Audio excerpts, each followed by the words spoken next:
Inside Meghan Markle's unique bond with Queen Elizabeth II, why the monarch approved from the start. Queen Elizabeth II's love of dogs is well documented, tending to upwards of 30 corgis throughout her more than 6-decade reign. But when Britain's monarch allowed Meghan Markle's beloved Beagle Guy to hitch a ride with her en route to Windsor May 18 ahead of the royal wedding, it signaled more than just her desire for some time with a furry companion. Because while the newly minted Duchess of Sussex has had her haters from the start, with detractors objecting to the fact that she was American, an actress, a divorcee and, yes, unfortunately, even that she was biracial, the Queen has never been one of them. Among Queen Elizabeth's many responsibilities is giving her formal consent, or veto, to any family marriages in order to guard against unions that could diminish the status of the royal house. And many believed Markle's previous marriage, to film producer Trevor Engelson, would hurt her chances of eventually making it official with loved Prince Harry, 33. After all, King Edward VIII was forced to give up the throne to wed twice-divorced American actress Wallis Simpson. And the Queen did block her own sister, Princess Margaret, from marrying her first love, Royal Air Force Captain Peter Townsend, because he happened to be divorced. So there was some cause for concern. But those in the know insist the Queen give her approval long before she signed that hand-printed vellum scroll. In her book, Harry, Life, Loss, and Love, royal expert Katie Nicholl told Entertainment Tonight she was really keen to suss out how Queen Elizabeth truly felt about 36-year-old Markle. Because when you look at Meghan on paper, she is not necessarily what you might expect of a conventional royal fiancé, and that she's American, she's a well-known face, said Nicholl. She's filmed some pretty racy sex scenes that we've all seen in Suits. Everything from being a divorcee to being a bit older than Prince Harry, to coming from a dual heritage family. You might wonder if the Queen being of a certain generation and, of course, being the Queen might have been concerned. Turns out, not so much. Everything I heard from the sources I spoke to was that she really felt from the outset that Meghan was a positive person in Prince Harry's life, continued Nicholl. That she made him very happy and that she was really very supportive. That her beloved grandson was head over heels with the California native from early on is one thing. But royal historian Hugo Vickers felt what really sealed it was Markle's impressive resume. This is a woman, after all, who dedicated herself to charity and activism from the time she was 11 and spotted a sexist advertisement on TV. A well-educated and well-traveled philanthropist who served as an advocate for UN Women and recently traveled to India as a global ambassador for World Vision. On paper Meghan's everything you don't want to be, an older woman, a divorcee, but actually her more positive qualities could suit her well for the role of royal consort,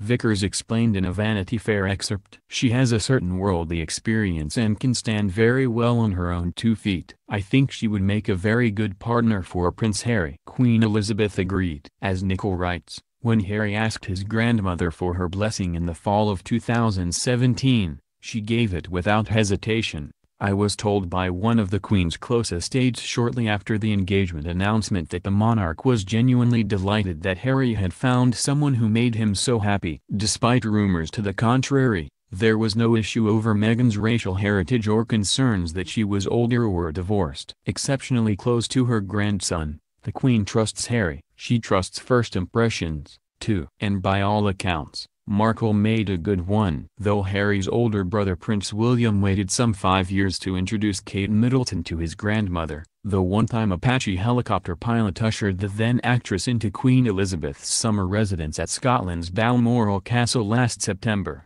14 months after they met on a blind date. It went well, a source reported to Us Weekly. It'll no doubt be the first of many encounters. Indeed, Markle scored an invite to tea at Buckingham Palace in October, mere weeks after she and Harry made their first official joint appearance together at the 2017 Invictus Games in Toronto, with a source telling E! News at the time, the pair were as good as engaged now. They've spoken about their marriage plans openly with each other. By the time they were discussing them openly with everyone else, making their engagement announcement in November, Markle was comfortable enough to gush about her connection with the Queen. It's incredible, I think, to be able to meet her through his lens, not just with his honor and respect for her as the monarch, but the love that he has for her as his grandmother, she said in their BBC interview. All of those layers have been so important for me so that when I met her I had such a deep understanding and, of course,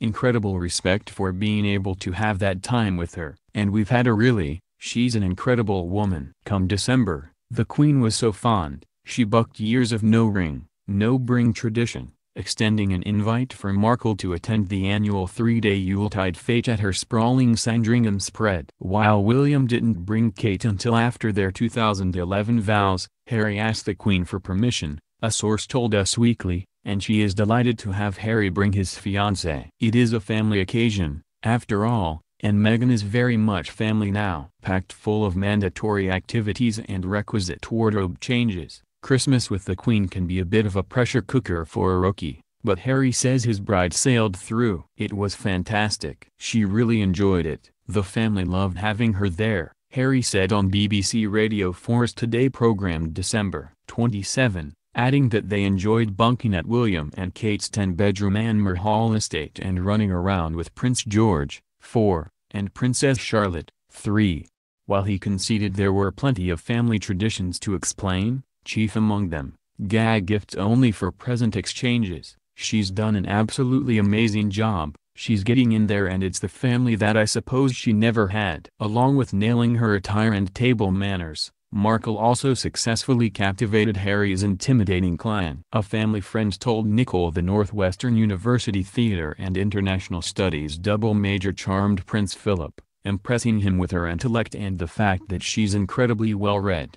And, of course, the Queen's corgis were fans from the start. In their joint BBC interview, Harry reported the pups took to dog lover Markle straight away. I've spent the last 33 years being barked at. This one walks in, absolutely nothing. The pooches, added Markle, were just laying on my feet during tea, it was very sweet. With her closest companions, convinced, the Queen literally opened her home. Windsor Castle is one of her favorite residences, for Harry and Markle's May 19th vows.